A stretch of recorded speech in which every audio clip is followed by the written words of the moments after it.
ce soir. Donc j'y suis pas allé par hasard. On explique ici que je me suis retrouvé par hasard par là. Non. Donc j'y suis allé parce que j'avais une information et je me suis dit ça valait peut-être le coup d'y aller, voir ce qui s'y passait. Et donc j'ai eu plus tard l'information que des militants allaient... Vous êtes rendu tout seul? J'étais tout seul, effectivement. J'étais seul, je suis allé prendre ma place seul et j'ai assisté à quasiment toute la représentation seul. D'accord. Vous aviez fait en sorte d'être proche de lui ou c'est le hasard?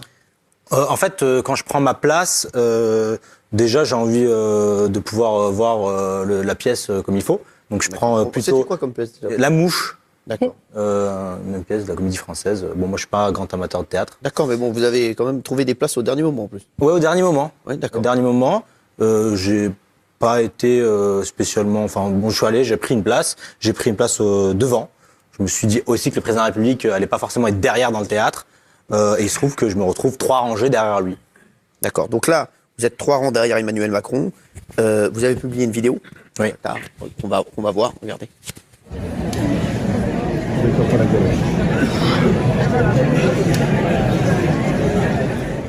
Voilà, bon, voilà, vous montrez qu'Emmanuel Macron, il vous tweetez: je suis actuellement au théâtre des Bouches du Nord, métro La Chapelle. C'est ce qui vous a été reproché de mettre le métro, la station de métro. 3 rangées derrière le président de la République. Des militants sont quelque part dans le coin et appellent tout le monde à rappliquer. Quelque chose se prépare. La soirée risque d'être mouvementée. Pourquoi avoir fait ce tweet-là à ce moment-là? Écoutez, moi, mon travail, c'est de rendre compte des informations. Et là, j'ai rendu compte d'une information, c'est la présence du président de la République dans ce théâtre et le fait que des militants appelaient à se rassembler devant ce théâtre. Donc vous avez eu l'info comme quoi des militants appelaient à se rassembler. J'ai eu une information sur les réseaux sociaux. Donc vous êtes dit, il va se passer quelque chose, ça va être chaud. Exactement. Donc, il y avait un appel à se rassembler. Donc c'était pas un appel, vous, justement, à venir manifester ou à venir s'attaquer au président? Moi, je crois que le tweet, il est assez clair. C'est des militants sont quelque part dans le coin et appellent à rappliquer. Quelque chose se prépare, la soirée essaie de mouvementer. Je dis pas venez les gars, foutre le bordel. D'accord, ça a été pris comme ça. Écoutez, ça peut être pris comme chacun le souhaite. En tout cas, la juge a estimé, parce que je suis été déféré devant un magistrat à la suite de ma garde à vue, oui. Et elle a estimé qu'il n'y avait pas le moindre élément pour établir la matérialité des faits qui m'étaient reprochés. Alors, qu'est-ce qui s'est passé quand les manifestants essayaient d'entrer vu de l'intérieur de la salle? Parce que le président est donc à 3 rangs de vous. Oui. Qu'est-ce qui se passe? En fait, nous, on n'a pas de visu sur ce qui se passe puisqu'on a la pièce en face de nous et en fait, on a la porte. Les Bouffes du Nord, c'est bas. Et en fait, on a la porte principale que vous voyez ici à l'écran. Voilà, d'accord. Voilà. Voilà. Et il y a une seconde porte juste derrière, une porte rouge là. D'accord, oui, oui. En fait, on a 15 mètres entre la porte principale et la porte qui donne sur la pièce de théâtre. D'accord. Et donc, on entend une porte s'ouvrir, battre, et on entend rapidement Emmanuel Macron, enfin des slogans anti-Macron. D'accord. Et des gens qui sont entrés dans la salle de la pièce de théâtre. Et donc, on voit le président de la République ainsi que la première dame se lever et en catastrophe partir avec donc le GSPR, alors le groupe de sécurité du président de la République. Et en fait, le truc, c'est qu'il y a une sortie en fait qui est à droite. Et ils sortent par le même endroit où les manifestants sont rentrés, pendant que des policiers étaient en train de les repousser à l'extérieur. Donc moi, qu'est-ce que je fais? Je filme cette scène et je descends, je suis en fait le mouvement. Et en fait, en arrivant, le président, il y a 2 salles, une salle à gauche, une salle à droite. Il prend soit la salle à gauche, soit la salle à droite. Et des manifestants sont en train d'être repoussés à la porte du théâtre par les forces de l'ordre. Alors, donc la sécurité présidentielle a rapidement été tenue donc au courant. Ils ont fait sortir le président comme vous nous l'avez dit. Puis le président aurait été escorté. Regardez.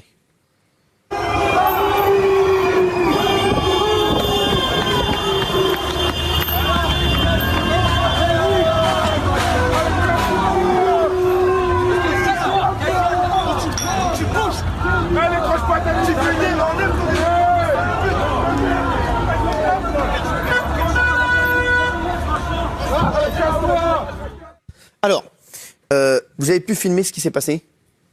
Oui, j'ai pu filmer. Donc dès que j'ai entendu, sachant qu'il allait se passer quelque chose, dès que j'ai entendu du bruit, j'ai entendu les manifestants entrer dans la pièce, j'ai directement pris mon téléphone. Vous savez, moi je filme avec mon téléphone, je couvre les mouvements sociaux, je couvre les conflits sociaux, et donc j'ai l'habitude de rapidement dégainer mon téléphone. Bon, il se trouve que là j'avais l'information, donc très rapidement je dégaine mon téléphone, immédiatement, et on a cette scène qui est assez, je l'ai déjà dit dans le passage à Quotidien, qui est assez terrible finalement pour l'image du président de la République. C'est un président qui fuit devant une trentaine de manifestants qui étaient venus lui demander des comptes.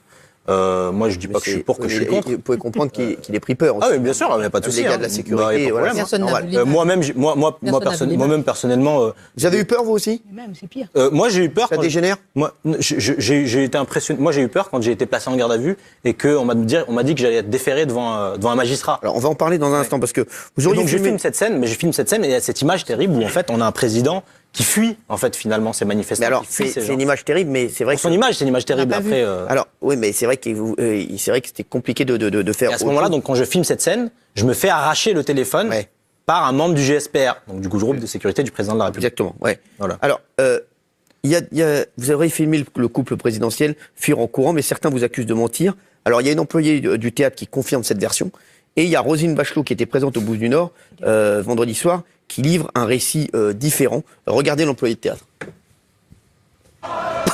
Donc ils sont partis en courant et au bout de peut-être 10 minutes, Emmanuel Macron est revenu dans les Bouffes du Nord, mais seul. Et après, il est resté jusqu'à la fin du spectacle et il a applaudi. Et après, il y a eu des petites perturbations devant le théâtre. Donc ils ont fermé l'entrée principale et ils nous ont fait passer par le hall / billetterie. Alors, et Roselyne Bachelot, qui était présente au Bouffes du Nord, livre un récit différent. Regardez. Effectivement, j'étais bien dans la salle de représentation avec Emmanuel Macron. Et il a été très calme, le président, effectivement, il est resté Est-ce que jusqu'au bout. pendant la représentation, on a compris qu'il se passait quelque chose? Ah oui, on a compris qu'il se passait quelque chose quand on a entendu « On est là, Macron, démission ». Là, on aurait été vraiment con de pas comprendre. Hein. C'est-à-dire que le président a fait exfiltrer sa femme, d'ailleurs. Je comprends qu'il essayait de la protéger. Mais lui, il est revenu et il est resté jusqu'à la fin en applaudissant. Bizarre. Alors, il n'y a que Roselyne Bachelot qui a cette version, mais la vraie version, hein, je vous le dis, c'est apparemment la version de l'employé de théâtre. Hein, voilà. Roselyne Bachelot, à mon avis, c'était une blague qu'elle a fait dans les grosses têtes. Elle s'est dit, je suis aux grosses têtes, je vais faire des blagues.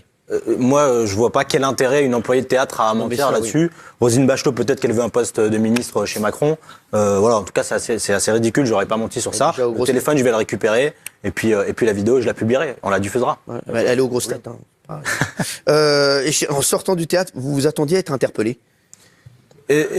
Écoutez, moi, je sais pas si je m'attendais pas à être interpellé dans le sens où c'est jamais normal qu'un journaliste soit interpellé, quelles que soient par ailleurs ses idées, ce qu'il défend, le média pour lequel il travaille. C'est pas quelque chose d'acceptable en plus.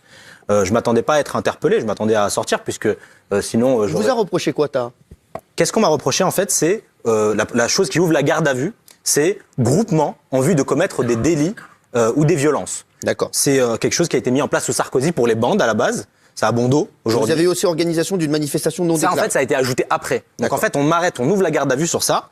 Et en fait, je vois très mal comment est-ce que j'aurais pu être dans un groupement en vue de commettre des violences ou des délits quand j'étais seul dans un théâtre avec ma place. Oui, mais pour eux, ils considéraient que vous avez appelé un groupe à se former en vue de commettre des violences ou des dégradations avec votre tweet. Non, mais groupement, ça veut dire groupement. Ça veut pas dire tu es tout seul dans ton... Bon. Et ensuite, on ajoute appel à organisation d'une manifestation non déclarée.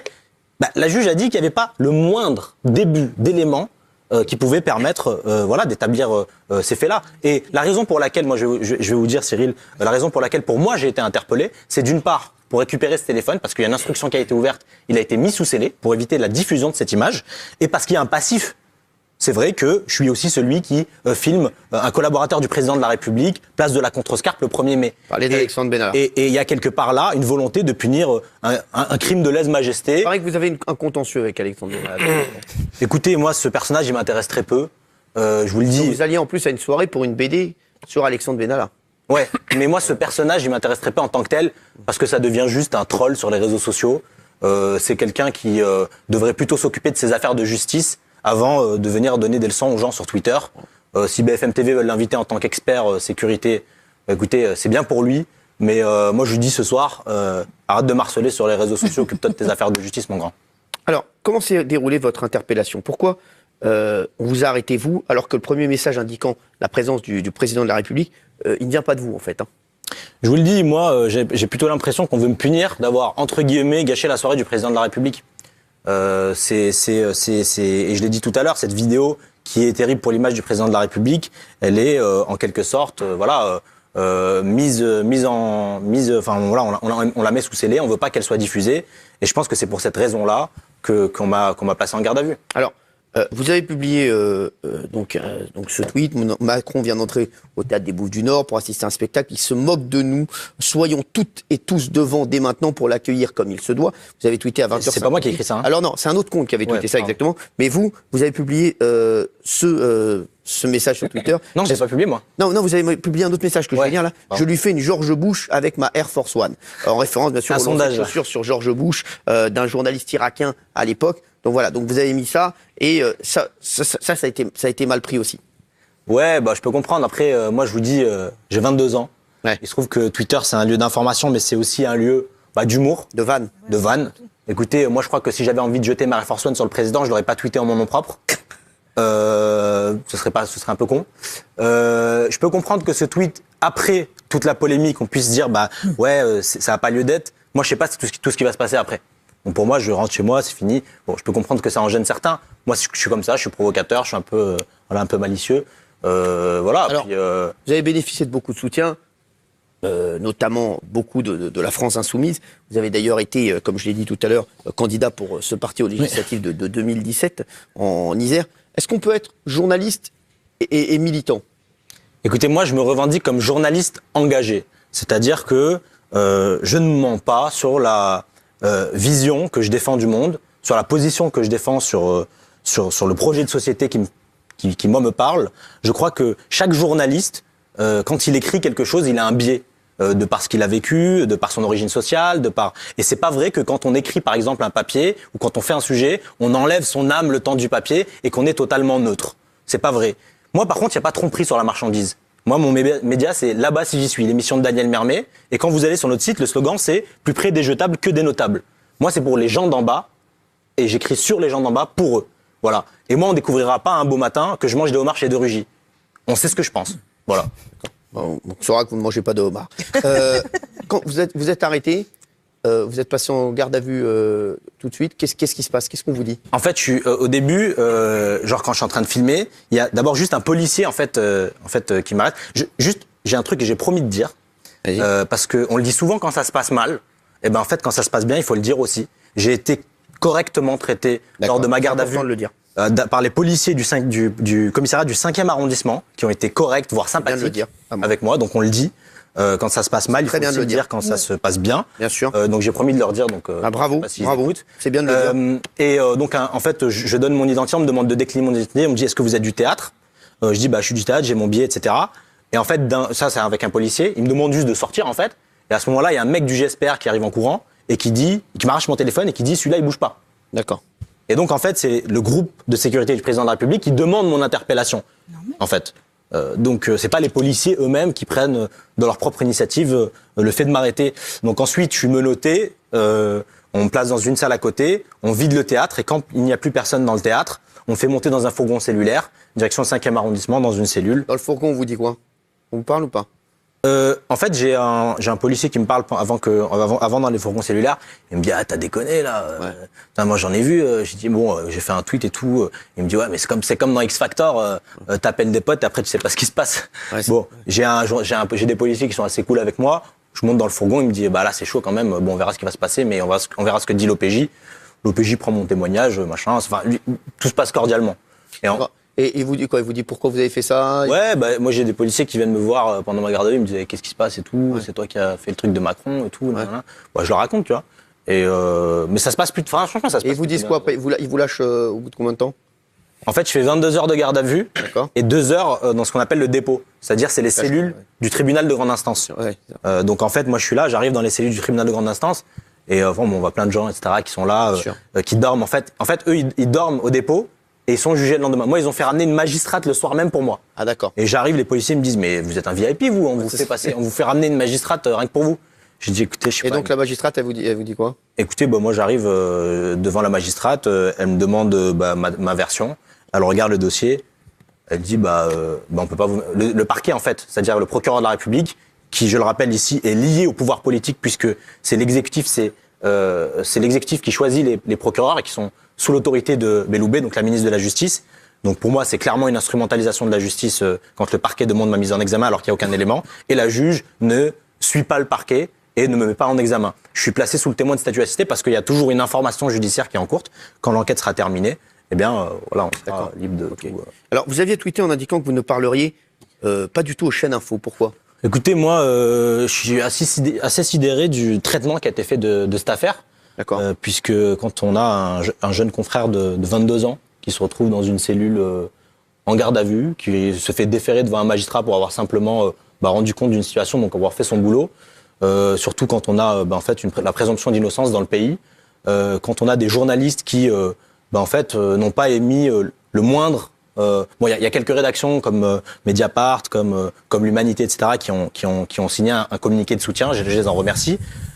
Mais voilà, les journalistes des chaînes d'information m'ont limite enfoncé. Il y avait déjà des bandeaux à la limite tabouas en prison, comme si j'étais déjà condamné. Écoutez, moi, vous en avez souffert ou pas de ça ? Écoutez, moi, je trouve ça désolant et ça en raconte plus sur eux que sur moi. Et maintenant que je suis libéré et que je suis entre guillemets blanchi, puisque pour le moment il y a rien qui est retenu contre moi, on veut m'inviter pour faire leur audience. Bah non. Ouais. Et ce qui est assez drôle, c'est que, vous savez, j'ai un mail ici sur mon téléphone, vous savez, parce qu'ils disent que je suis pas journaliste. Pendant que le matin, moi j'étais le seul journaliste présent à la CFDT, à l'envahissement de la CFDT, j'ai filmé, j'aurais vendu des images. Pendant qu'ils disaient ça, ils passaient mes images derrière, c'était Tabouafs. Et pendant que j'étais en garde à vue le matin, j'ai reçu un mail de la production de BFM TV qui me dit Monsieur Bouafs, on va utiliser vos images du théâtre de Macron, on vous rémunère comme d'habitude une pige de 300 € net. Et pendant ça, leur présentateur il disait que j'étais pas journaliste. Alors, c'est ça, c'est ridicule. Vous le dites, il y a Alexandre Benalla qui nous regarde. Merci à lui. Voilà. Cyril Nathalie ne veut pas que je troll sur lui, mais quand il propose de jeter ses chaussures sur le président, Twitter devient un lieu d'humour et de blague, voire même de provocation, double discours. #balance ton poste. Merci Alexandre Benalla, en tout cas, pour son tweet, puisqu'il nous regarde en direct actuellement. Voilà, tout le monde est devant balance ton poste, donc il vous a répondu en direct. Alors, on entend beaucoup de choses à votre sujet depuis ce week-end. Notamment le fait que vous seriez antisémite. Ouais, vous avez quelque chose à répondre à ces gens qui... Vous avez été soupçonné d'être antisémite après avoir réagi sur Twitter aux insultes, après les insultes à l'écart de Finkielkraut. On se rappelle, bien sûr, Alain Finkielkraut qui passait dans la rue et qui s'est fait lourdement insulter lors d'une manifestation des Gilets jaunes. Il répondait à Benoît Hamon, « Sale sioniste veut dire sale juif, sacré Benoît, c'est bientôt le dîner du CRIF et t'as pas envie d'être privé de petits fours, je comprends. » Donc c'est vrai que, voilà, ça, on entend tout sur vous. Ouais. Qu'est-ce que vous répondez à ça ? Écoutez, moi, je réponds que, déjà, on remet en contexte, et je réponds pas immédiatement après les agressions verbales qu'a subi Alain Finkielkraut. Je réponds quelques jours après, où il y a un débat, en fait, où il y a un projet de loi qui va être proposé sur assimiler l'antisionisme à l'antisémitisme. Et il se trouve que je fais partie de ceux qui disent que la critique de la politique d'un État ne peuvent pas être assimilés à un racisme. Et donc je crois que on veut me faire dire des choses quand on dit, parce que là c'est coupé, je réponds à Benoît, oui. Plus que quelqu'un que j'aime beaucoup et que je vannais simplement. Quand je dis petit four, en fait on dit pourquoi je suis antisémite. En fait on dit petit four, c'est une référence à four crématoire. Oui. C'était ça le tweet de Lalicra qui s'en est pris plein la gueule par ailleurs. Parce que en fait, on peut pas faire comme ça des procès d'intention. Alors, moi je suis ulcéré quand on me dit que je suis antisémite parce que je suis profondément antiraciste. C'est mon ADN. C'est ce que vous dites. Vous définissez comme antiraciste, militant antiraciste avant tout. C'est mon ADN. Je suis antiraciste, je suis contre toutes les formes de racisme. Et toutes celles et ceux qui aujourd'hui voudraient me faire la morale, je sais pas combien d'entre vous ont chassé des antisémites physiquement dans la vie réelle. On vous a vu dans une manifestation. Avec des personnes ouvertement antisémites. On s'est procuré les images. On dit, regardez. Je donnais le président. Casse-toi, sale façon de merde, va. Criminel. Les juifs sont des criminels. Le seul clivage, c'est les riches et les pauvres. Ok, on est tous ensemble ici. Exactement. On ne veut pas d'antisémites. Non, mais on n'a rien contre eux. On n'est pas antisémites, on est judéophobes. Ta gueule, espèce d'antisémite. Ta gueule. Cassez-vous. Alors, je crois que c'est assez clair pour tout le monde. Donc aujourd'hui, voilà, c'est vrai qu'on a entendu plein de choses. Moi, il y a plein de gens aussi qui m'ont dit, voilà, pourquoi, comme pour Raquel Garrido, j'ai beaucoup de gens qui m'appellent avant Balance ton poste. À chaque fois que j'ai des invités ou à chaque fois que j'ai des intervenants, j'ai tout le monde sur le dos. Et il y a plein de gens qui m'ont dit, pourquoi invites-tu Taha Bouafs, qui est ouvertement antisémite? Donc aujourd'hui, vous nous confirmez que c'est une fausse rumeur. C'est une fausse rumeur. Voilà. Ouais. D'accord. Et c'est le truc des réseaux sociaux. Hein. Quelqu'un dit un truc dans un contexte, c'est sorti, c'est repris, c'est machin, et puis t'as les haters qui racontent n'importe quoi, et puis voilà, quand on répète le truc une fois, 2 fois, 3 fois, 10 fois, les gens pensent que c'est la vérité. Eh bien, ce soir, sur ce plateau, je crois que c'est assez clair pour tout le monde. J'étais aussi victime, moi, de calomnie. Voilà. Sur Twitter aussi, on a sorti un truc, et c'est resté pendant des semaines et des semaines. J'espère que, voilà, vous nous dites la vérité ce soir. Alors, lundi, vous avez accordé une interview à nos confrères de Quotidien sur TMC. Alors, c'était pas une interview en plateau, parce que c'est le seul plateau que vous ferez sur cette affaire Balance ton poste. Est-ce que vous étiez content de la retranscription? Écoutez, je crois qu'il y a 2 parties, en fait. D'accord. Sur ce Quotidien. Il y a une première partie, en fait, qui est la partie interview avec le journaliste Azine Chaouch, où j'estime que ma parole a plutôt été respectée, mon témoignage a été plutôt bien retranscrit. Et il y a en fait une deuxième partie où il y a une chronique où une journaliste, Salia Brakia, pour ne pas la citer, explique et donc sous-entend, donc c'est celle qui fait repartir un peu les rumeurs, où elle sous-entend que je pourrais être antisémite sans le moindre élément, sans la moindre preuve, comme ça à la télévision, devant des millions de téléspectateurs, et en mélangeant, par exemple, des images. Moi, je vous dis aujourd'hui, je suis journaliste. Je l'ai pas toujours été. J'ai été candidat à la France Insoumise. C'est un engagement que j'assume. J'avais 19 ans. Aujourd'hui, je me suis éloigné de cette formation politique. J'ai eu des engagements aussi ailleurs. Aujourd'hui, je suis journaliste, je suis engagé. Et ici, on a pris des images d'un peu n'importe quand chronologiquement pour les mélanger, pour expliquer qu'il y avait une ambiguïté sur le fait que je sois journaliste ou militant ou journaliste militant. Enfin, voilà, je crois qu'il n'y a pas eu une honnêteté dans cette chronique. Et voilà, j'espère que les choses sont rétablies ici ce soir. Alors, vous allez réagir à l'interview de Taha dans un instant. Nous dire, voilà, si vous croyez tout ce qu'il nous dit, si vous a convaincu dans ce qu'il a dit. Moi, j'espère, voilà, je vous le redis, j'espère que vous n'êtes pas antisémite comme c'est dit ici et là, sinon je regretterai de vous avoir invité, voilà, et de vous avoir laissé la parole. Merci en tout cas d'avoir été avec nous. Merci. J'aimerais juste dire un dernier truc à toutes celles et ceux qui m'ont attaqué, qui sans pitié ont calomnié, ont insulté, ont intimidé juste en fait un jeune de 22 ans. Ouais, c'est vrai que j'ai fait des erreurs. C'est vrai que je suis pas parfait. Moi, j'ai pas le brevet des collèges, j'ai pas le bac. Je viens de banlieue. Je suis rebeu, ouais. Et en fait, juste aujourd'hui, je suis journaliste pour les gens d'en bas, pour raconter les gens d'en bas. Et ma priorité aujourd'hui, en fait, tout simplement, c'est de continuer à couvrir le mouvement social contre la réforme des retraites, parce qu'il y a des hommes et des femmes aujourd'hui qui en sont à leur 50e jour de grève, 50 jours pour défendre une idée de la République, une idée du pacte social. Et ces gens-là, aujourd'hui, s'ils m'entendent, si les professeurs, les cheminots, les étudiants, les travailleurs, les chômeurs, les riens dans ce pays, s'ils m'entendent, moi, je vais continuer mon boulot et je vous laisserai pas tomber. Quand tu dis j'ai fait des erreurs, excuse-moi, on pose pas de questions, mais tu penses à quoi? Parce que tu dis j'ai fait des erreurs, tu penses à quoi? Les erreurs, écoutez, j'ai fait tout un tas d'erreurs. Qu'est-ce que tu veux dire? Et quoi, par exemple? Écoutez, juste parfois... Vous présentez sous la bannière de France Insoumise?